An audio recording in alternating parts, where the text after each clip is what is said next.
He navigated the world of women with a map he believed was infallible. It was a chart drawn from experience, a collection of cause and effect relationships that had, until now, never failed him. A specific compliment would yield a specific smile. A period of strategic silence would create a vacuum of longing, pulling her closer. Attention was a currency he could spend, and validation was a lever he could pull to elicit a predictable response. His confidence was not arrogance. It was the earned result of a system that worked. He understood the rhythms, the scripts, the subtle power dynamics. He was, in his own mind, a fluent speaker of a language called attraction. Then you entered the room, and the grammar of that language fell to pieces. The first sign of the coming collapse was a compliment he offered, one that had never missed its mark. It was designed not just to flatter, but to test the waters, to see the ripples of his influence. He watched your face, waiting for the slight dilation of pupils, the unconscious tilt of the head, the softening of the mouth that signaled appreciation, and, more importantly, a receptivity to his charm. Instead, you met his gaze directly. A small, genuine smile touched your lips, and you said, "Thank you," with a warmth that was both sincere and entirely self-contained. The energy did not shift toward him in a wave of gratification. It remained exactly where it had been, centered, calm, and entirely within you. He felt a flicker of confusion, a cognitive dissonance so slight he almost dismissed it. He tried again later with a story, a well-rehearsed anecdote that showcased his wit and a hint of vulnerability. It was a story that usually elicited laughter, followed by questions, a tool to build connection. You listened. You smiled in the right places, but your eyes held a quiet, observant quality that felt more like understanding than captivation. You saw the story and you saw him telling it, but you were not swept away by the performance. The thread of the narrative, which he usually used to pull someone into his orbit, simply hung in the air between you, not broken but not tethered to him either. This was his introduction to you, though he did not know it yet. It was not an introduction to a person, but to a state of being, self-possession. Most people he knew were like weather vanes, turning in the winds of external approval. Their moods shifted with praise or criticism. Their sense of worth was, to some degree, outsourced. You were different. You were like the deep, still bedrock beneath the weather vane. The winds blew, but you were unmoved. Your value was not a fluctuating stock price based on his or anyone else's opinion. It was a constant, a fact as solid and unchangeable as gravity. This simple, unspoken reality began to dismantle his entire operating system, piece by piece. He was accustomed to being the architect of the emotional landscape. He set the temperature of the interaction. He could turn up the heat with intensity or introduce a chill with distance, and the environment would respond accordingly. But your internal climate was not his to control. You were not defiant or resistant. You were simply regulated by your own internal sun. You didn't bend because he smiled. You didn't frost over because he withdrew. You were warm, engaging, and present, but your core temperature remained steadfastly your own. For a man who has built his understanding on patterns of action and reaction, this neutrality is profoundly disorienting. It feels less like disinterest and more like a fundamental law of physics has been suspended. The deeper, more unsettling truth began to dawn on him, creeping into his awareness like a slow-rising tide. When a woman is immune to the subtle levers of emotional pressure, the man is left utterly alone with himself, stripped of his ability to influence, to charm, to guide the dynamic.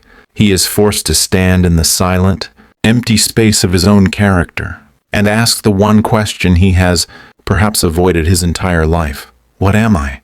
Beyond the performance? This question is terrifying because its answer demands excavation. It demands work.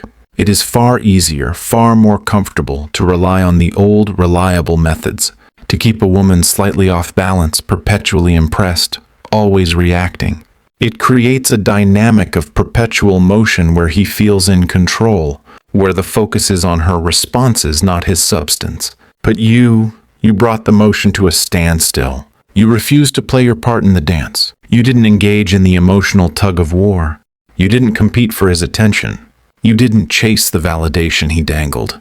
You simply stood, a sovereign entity with your own unshakable standards. And in doing so, you presented him with a binary. Brutal choice, step up or step aside. He felt the shift almost instantly. The mental calculus that had always been directed outward was suddenly turned inward. He was the one overthinking. He was the one replaying conversations, searching for a hidden meaning that wasn't there. He was wondering what you felt, not because you were sending mixed signals, but because your self-respect created a field of such pure, unambiguous clarity that he had nothing to decode. You were not a puzzle to be solved. You were a statement of fact. And honest, direct statements are the most disarming weapons of all for someone who has built a fortress of implication and subtext. You were not cold, but you were not easily swayed by warmth. You were not distant, but you were not easily moved from your center. You had boundaries, not the jagged, reactive walls built from past hurts, but the smooth, strong bulwarks of someone who has consciously decided that their inner peace is the highest priority. He recognized with a dawning respect that felt unnervingly like fear that you were not protecting yourself from him. You were simply unapologetically honoring yourself. And that quiet, unwavering self-honor commanded a reverence that no demand for respect ever could. What truly unmoored him was the sheer effortlessness of it all. You didn't lecture him on his shortcomings. You didn't announce your standards like a list of demands. You lived them, and nothing is more intimidating, more utterly formidable than a woman whose actions, without a single word of explanation, consistently and quietly demonstrate what she will accept and what she will gracefully, unarguably let go. When he offered less than his best, you didn't argue. You simply and without drama redirected your energy elsewhere. When he presented inconsistency, you didn't chase after clarity.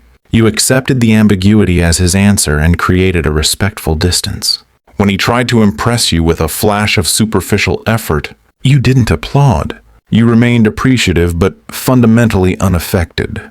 This unshakable equilibrium forced him to confront every unpolished, unexamined part of himself that he normally kept hidden in the shadows. He began to feel exposed.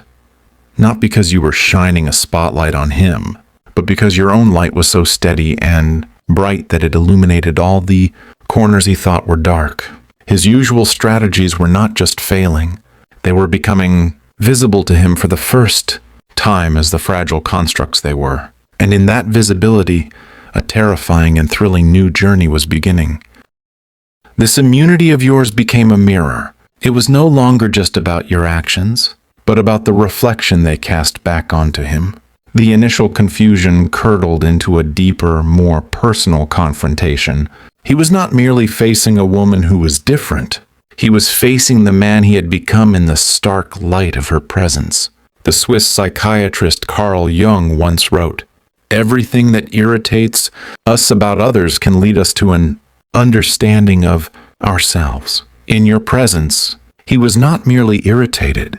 He was profoundly unsettled, and the understanding it led to was agonizingly clear. He saw the gap. It was a chasm, vast and yawning, between the man he presented to the world and the man he knew. In his most honest moments, he was capable of being. With other women, he had navigated relationships from the safety of his persona. He could be the hero, the charming enigma, the generous attention giver. These roles were his armor, polished and impenetrable, and they had always been enough. They were scripts that elicited predictable responses, keeping the true, uncurated self safely hidden. But you looked past the armor. Your perception was not an aggressive interrogation. It was a quiet, unwavering light that illuminated the space between his words and his actions, his stated intentions and his actual effort. He was accustomed to being the one who set the terms of engagement. But your clarity rewrote the rules of the entire game, rendering his old playbook obsolete. You forced him into a realm where image was worthless, and truth was the only currency. When his ego-driven stories didn't impress you, he was left with the raw, unadorned vulnerability of simply being himself without a narrative. When his subtle games of push and pull didn't confuse you, he was left with the stark requirement of honesty. When his mixed signals failed to bind you in a web of uncertainty, he was left with the uncomfortable reality of his own indecision. This clarity was a foreign and hostile environment for a man who had always survived, even thrived, in the gray areas of emotional commitment. He began to notice his own inconsistencies with a painful new awareness. He would hear the hollow ring in his own excuses as he made them. He could feel the emptiness of performative effort, the grand, one-time gesture that lacked the foundation of daily, consistent care. He became conscious of how often he chose the well-worn path of comfort over the rugged, uncertain trail of genuine growth. You never pointed these things out. Your energy, your very being, simply would not allow them to go unnoticed. You were not asking him to be perfect. You were asking him to be real. But for a man who had built a life on performance, being real felt like standing naked on a stage, stripped of his costume, his script, and his carefully directed lighting. Your emotional maturity became a silent indictment of his own emotional avoidance. Your ability to make decisions and hold your center exposed his own tendency toward indecision and ambivalence. Your quiet discipline in your own life highlighted his own lack of internal structure. You did not intend to make him uncomfortable, but you did profoundly, because proximity to you meant evolution was no longer an option, but a requirement. Evolving meant letting go of every familiar, comfortable version of himself that had once felt safe. This was where the terror intensified, moving from intellectual confusion to visceral fear. Growth, he was realizing, was not an additive process. It was a subtractive one. It stripped a man of his familiar defenses.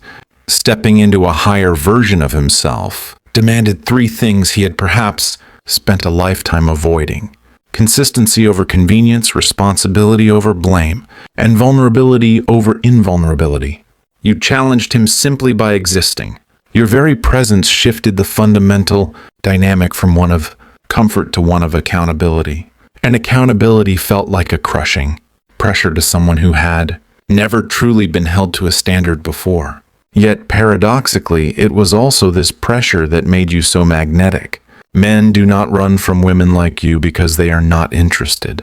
They run because the level of self-confrontation required feels overwhelming, like being asked to dismantle and rebuild the very foundation of their identity while still living in the house.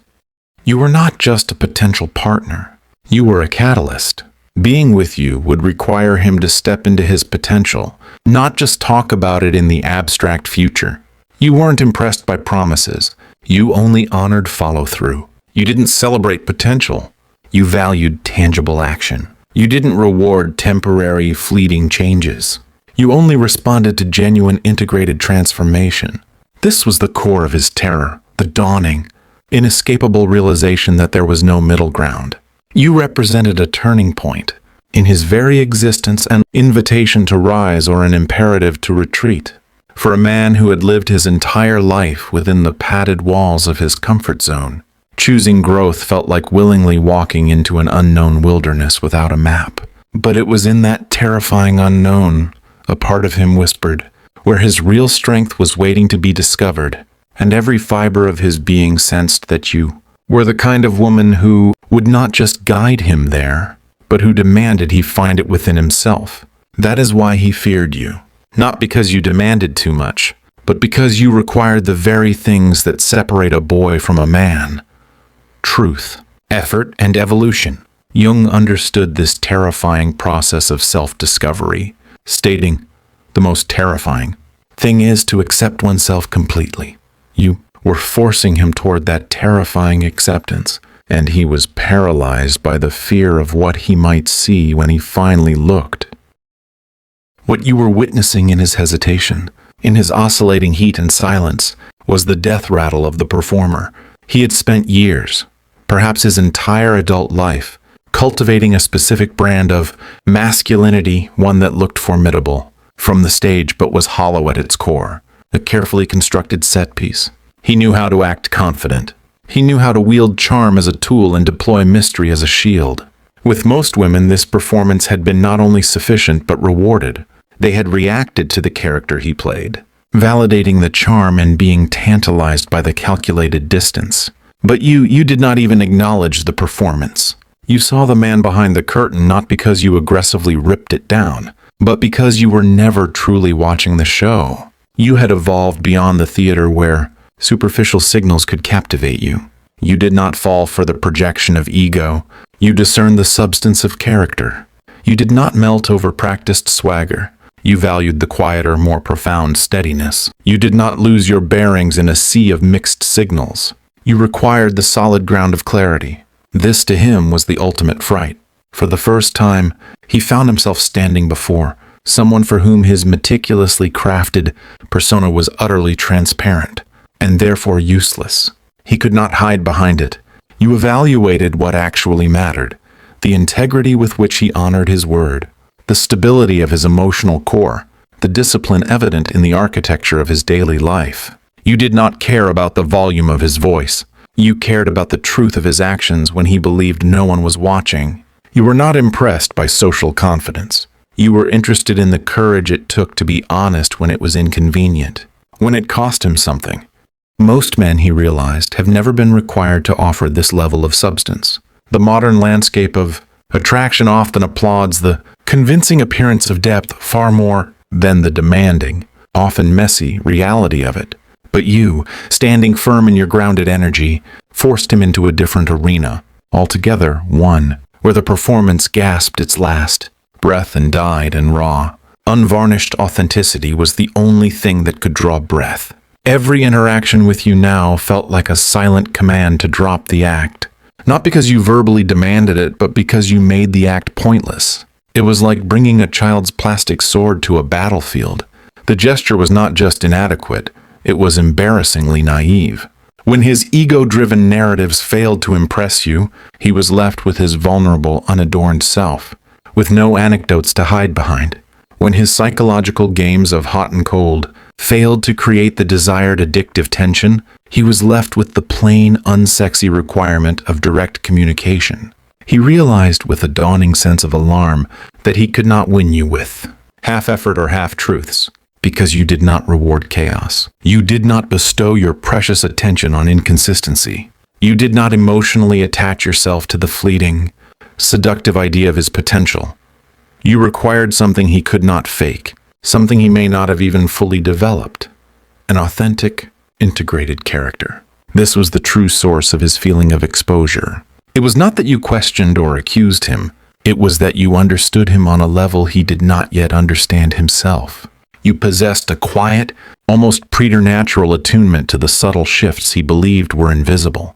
You picked up on the unspoken intention behind a casually sent text message, the slight, almost imperceptible retreat after a moment of shared vulnerability, the entire patterned symphony of pursuing and withdrawing that he considered his masterwork. You observed it all silently, and your silence was a more powerful, more accurate mirror than any confrontation could ever be.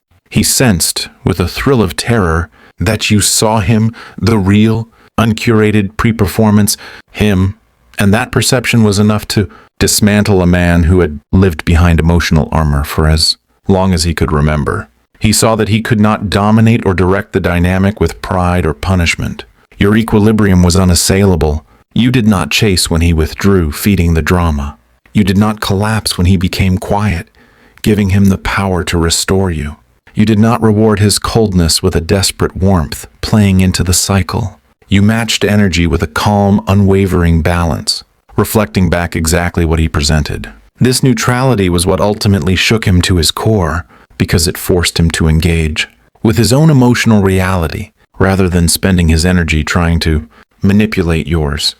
He was beginning to understand, on a cellular level, that your standard was not an attitude you put on. It was the hard-won result of emotional intelligence.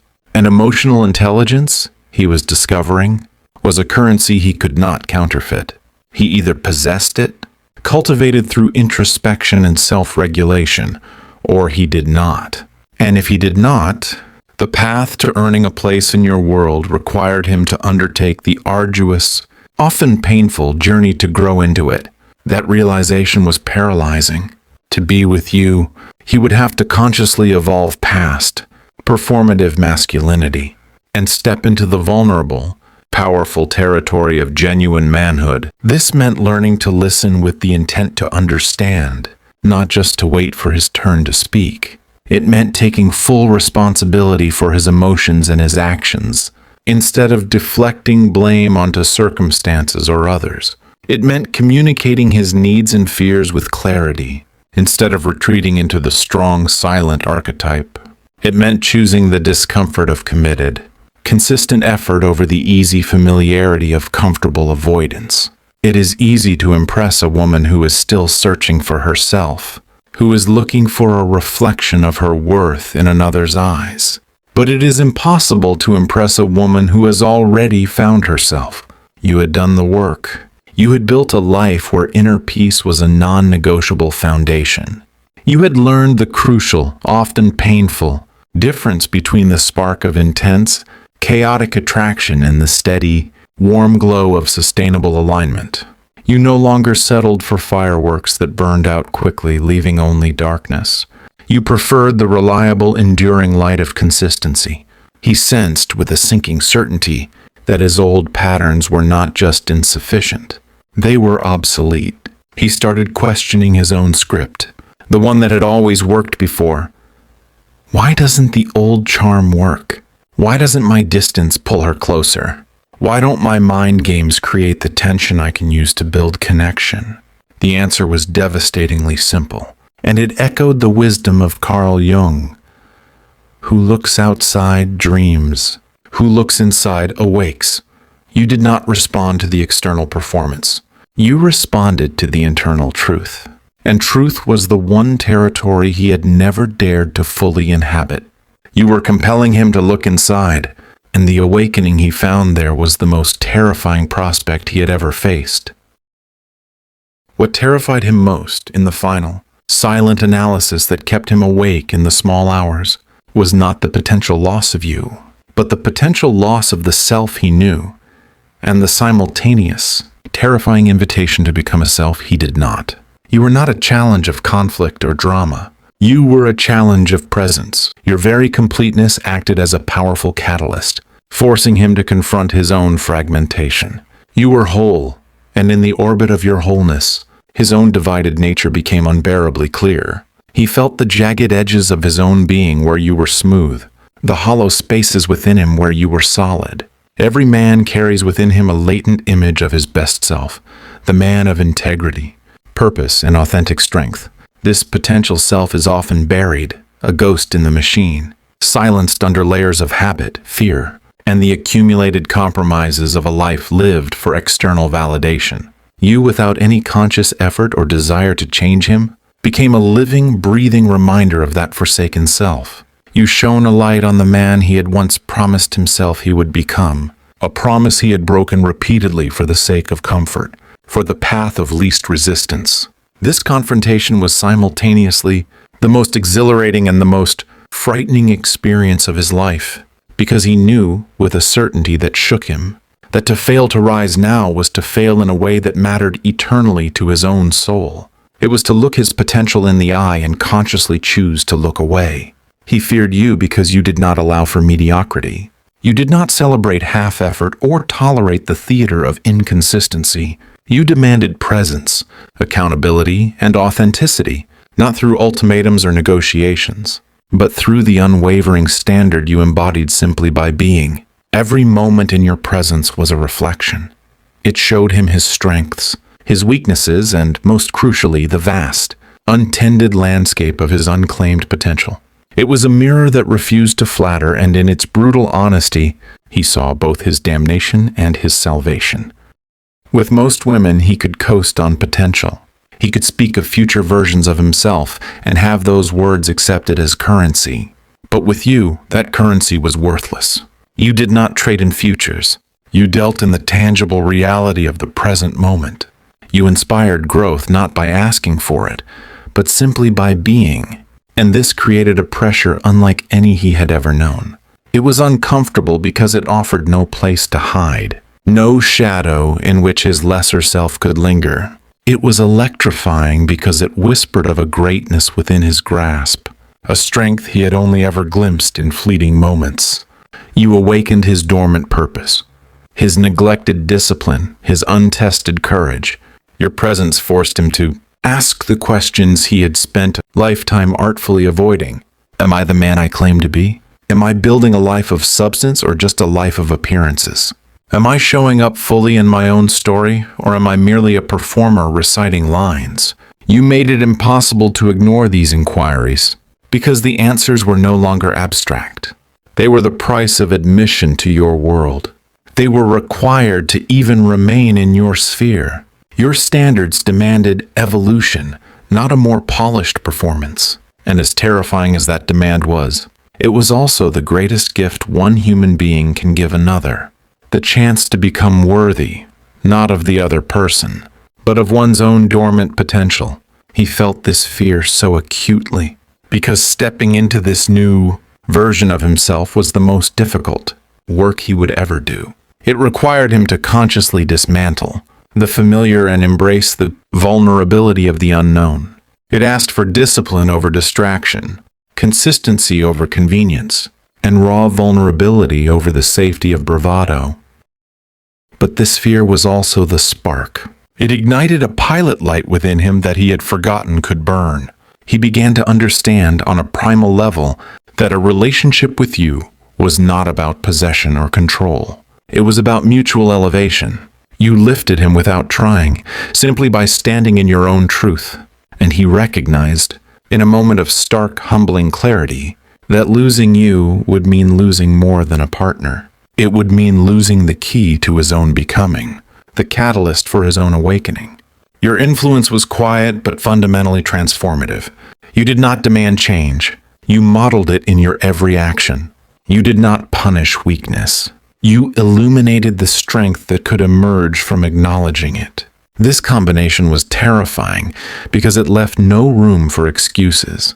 He could not be stagnant around you. He could not hide behind a veneer of charm or a fortress of ego. Being with you required him to rise, moment by moment, to be disciplined where he was lazy, present where he was absent, courageous where he was fearful, and authentically himself where he had always been an imitation. Ultimately, he feared you because you represented a possibility he had never dared to fully embrace, the possibility of his own wholeness. You were not just a woman. You were a force of nature that awakened growth, accountability, and self-realization. In your presence, he saw the ultimate truth that Carl Jung described. The privilege of a lifetime is to become who you truly are. You were that privilege incarnate, and you reflected back to him the terrifying and glorious responsibility that came with it. Real love, he saw, was not a passive feeling, but an active, challenging force. It elevated. It demanded the best of us. To lose you would be to never know his own true strength. To be with you was to confront every fear, step into his courage, and finally evolve into the man he was always meant to be. And that is why, above all else, you terrified him. Because you made him face the magnificent, daunting, and glorious man he could become, and the terrifying work it would require to get there. If this journey into the depths of connection and self-discovery resonated with you, if you saw a reflection of your own strength or a glimpse of the dynamics you navigate, then you understand that this is more than just content. It's a conversation about evolving beyond the surface. This is the space where we do the work, where we move from understanding the pattern to rewriting it. If you're ready to explore more, to delve into the psychology of self-possession, the art of setting boundaries that command respect, and the power of building a life so complete that no one can ever shake your foundation, then your journey continues here. Subscribe. Don't just watch from the outside. Join a community that understands that true power isn't about control, but about clarity. That the most magnetic force you can possess is an unshakable commitment to your own worth. By subscribing, you are not just getting notifications. You are choosing to deepen this understanding. You are telling yourself that you are ready to stop playing the old games and start building connections that are rooted in reality, respect, and mutual evolution. Your transformation awaits. Subscribe now